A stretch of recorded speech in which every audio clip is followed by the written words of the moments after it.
¿Qué tal? Buenas tardes, mi nombre es José Adolfo, vengo del grupo 1M16. Hoy les voy a hablar sobre la lectura en cuestión, que voy a hablar sobre el desarrollo estabilizador en México y la política la fiscal, ya que son muy importantes para el desarrollo y desarrollo estabilizador que se causó en México durante las épocas de 1970 hasta 1980. Este desarrollo estabilizador se manejó bajo una estructura financiera regulada, con la importancia de la regulación de las industrias para así poder obtener un mayor crecimiento sostenido en el Producto Interno Bruto, acompañado con la estabilidad financiera. Como había dicho antes, en 1980 fue aquel año donde se realizó la mayor parte de todo este tipo de desarrollo, el cual benefició bastante a México en ese tiempo. Pero en 1982 empezaron a ver la disminución de la participación del Estado fiscal con la implementación con el método ortodoxo. En un momento abarcaré un poquito más qué es lo que significa el método ortodoxo durante esta época y cómo es que afecta hasta la actualidad. Pero bueno, en 1982 hubieron varias afectaciones, las cuales fueron el desequilibrio económico y fuertes desajustes a nivel macroeconómico, empresas tanto nacionales como internacionales. En 1983 se basó la redefinición del Estado en la economía, así pudiendo transformar a la economía y volverla a regular de forma abierta y sobre todo orientada principalmente al sector del mercado. En 1983 también hubieron varias afectaciones debido a esta decisión, las cuales fueron la caída de la demanda agregada para así obtener un mayor crecimiento de los precios, es decir, que hubo mayor demanda ya que había escasez en ese entonces. Desde 1980 en México ha habido una desaceleración en los cambios de Producto Interno Bruto, sobre todo en sectores como la inversión, la productividad y los salarios que se están manejando en la actualidad. También hubo aumentos de desempleo debido a la pandemia. El aspecto macroeconómico fue por culpa de las instituciones, hubiendo insuficiencia de las demandas y las distorsiones de la capacidad de productividad en ese entonces. En el nivel microeconómico hubieron intereses centrados en un papel de trabajadores afectados en los salarios y regímenes del mercado.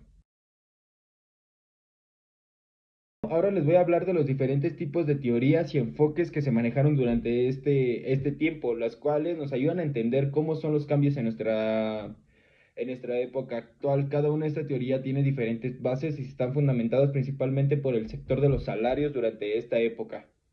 El método ortodoxo, manejada de forma convencional, manteniendo una relación en diferentes variables para el mercado y con los resultados que se empiezan a obtener de los bienes y servicios, los cuales los pagos de los factores están manejados por el gobierno a nivel de productividad y el mercado de trabajo. Los van aumentando y incrementando sus precios a medida que las unidades de producción y de proporción de valor agregado total es justificada de forma marginal. El trabajo ortodoxo tiene principalmente como base el pensamiento de Adam Smith, hablando sobre el sistema libre de empresas. Esta parte también de David Ricardo y Carlos Marx sobre las maquinarias. En la teoría macroeconómica, mediante la tecnología y los precios de los insumos y del mercado de los bienes, se empezaron a disminuir las contrataciones de mano de obra para así mantener un equilibrio un poquito más estable durante esa época. Ok, ahora voy a hablar sobre la teoría heterotordoxa alternativa. Esta habla principalmente sobre los incrementos y las reducciones de los salarios, las cuales tienen un impacto positivo o negativo de la productividad del trabajo bajo presión. Llega a manejar los cambios de salario y los cambios de los trabajadores y su nivel de esfuerzo a momento de estar en una jornada laboral para así poder ganarse el salario de la actualidad. Los salarios afectan de forma positiva al trabajo y también teniendo costos de oportunidad. Es decir, que cuando los trabajadores están buscando una empresa principalmente para poder trabajar, el costo de oportunidad significa que cuál es el bien que empiezan a abandonar para obtener un bien mejor. En este caso, el nivel de salario si es mayor o menor. Obtener mayor salario y menos oportunidades para que así los empleados no pudieran dejar sus empleos, ya que estaban siendo bien remoderados por aquel ingreso que se estaba dando en ese tiempo. Y principalmente la retención del capital y la producción en sus organizaciones. Ahora, les voy a hablar de la teoría del salario eficiente. Esta expresa principalmente que las empresas empujan el aumento de los salarios en efectos de producción. No bajan los salarios porque se pueden llegar a perder productividad. Bueno, obviamente con esto no pudiendo maximizar sus ingresos totales. Este también se llega a desarrollar en el aspecto socioeconómico de la productividad, selección adversa a poder tener un control en dicha empresa. También otra idea muy arraigada que tiene este tipo de teoría es que depende mucho de la salud y la vitabilidad de cada uno de los trabajadores en países de desarrollo. Es decir, que si la salud funciona, habrá mayor retención de trabajadores y no existirá principalmente desempleos en esa zona o empresa en la que llegan a formarse cada uno de estos empresarios. Ahora, el modelo de regulación de la productividad. Esta se enfoca principalmente en fijar un salario fijo a los trabajadores que lo desempeñan, que así lleguen a hacer las tareas con el espíritu necesario para poder realizar la productividad de cada una de estas empresas.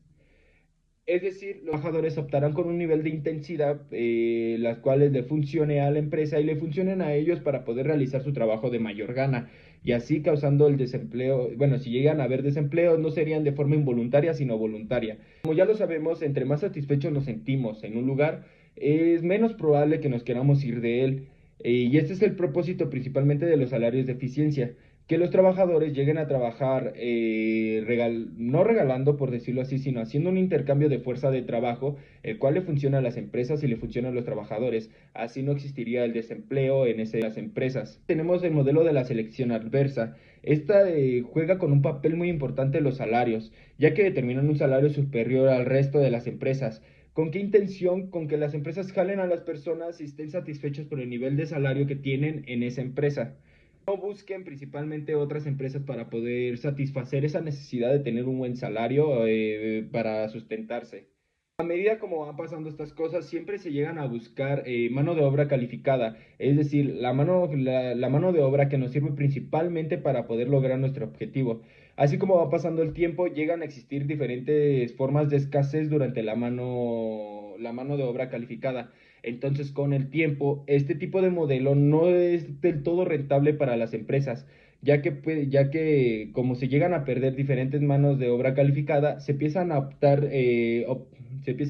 decisiones como la mano de obra menor calificada y menor pagada. Entonces, si no hay una mano de obra calificada para poder lograr ese objetivo, con una mano menor calificada se llegan a obtener resultados un poquito menos eficientes y menos óptimos para las empresas. Lo sociológico se centra en los salarios con salario justo y mayor al actual.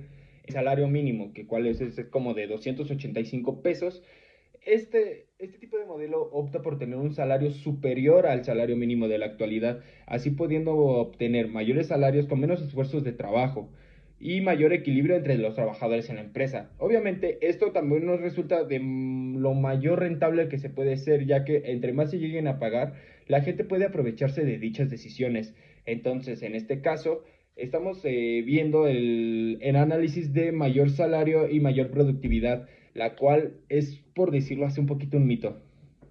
Ok, y ustedes se preguntarán, ¿por qué estamos viendo cada uno de estos modelos y teorías? Una de estas teorías nos sirven para poder entender el desarrollo económico que vivió México durante 1980 hasta la actualidad que llegó la pandemia del COVID-19, la cual afectó mayormente a los sistemas de los trabajadores, principalmente en el sector salario.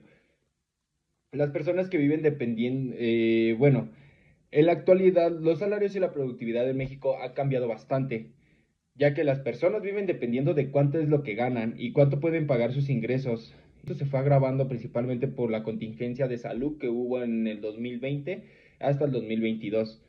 Los salarios funcionan de forma como incentivo para generar desempleos y la productividad de los trabajadores se empieza a volver un poquito más escasa.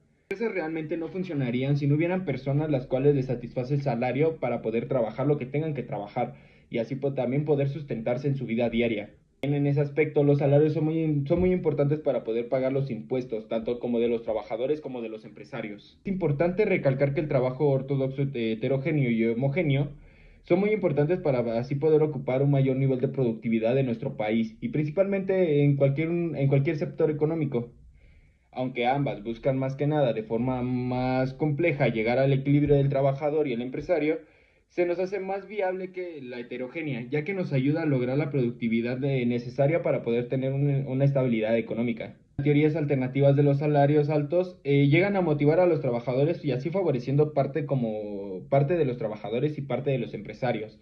Cada una de este tipo de teorías son muy importantes para poder analizar qué situación se encuentra México en la actualidad y cómo es que podemos ayudarlos sabiendo de cada una de este tipo de teorías y modelos económicos y así poder tener un mayor equilibrio en la actualidad, que es un poco complicado ya que el Estado ha afectado con el no ayudar de forma eficiente a nuestro país, pero sin embargo no es imposible y menos teniendo los conocimientos necesarios.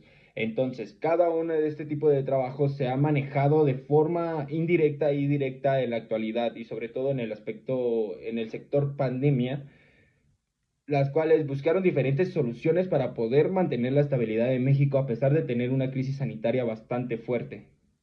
Pero bueno, en conclusiones, es muy importante saber cada uno de estos modelos económicos y teorías, ya que con ellas podemos llegar a tener una mayor estabilidad en nuestro país y poder lograr un objetivo en el cual el trabajador se sienta lo suficientemente satisfecho para poder manejar su vida y el empresario se sienta satisfecho ya que puede optimizar y maximizar sus ganancias y esfuerzos para los impuestos que se llegan a plantear hoy en día.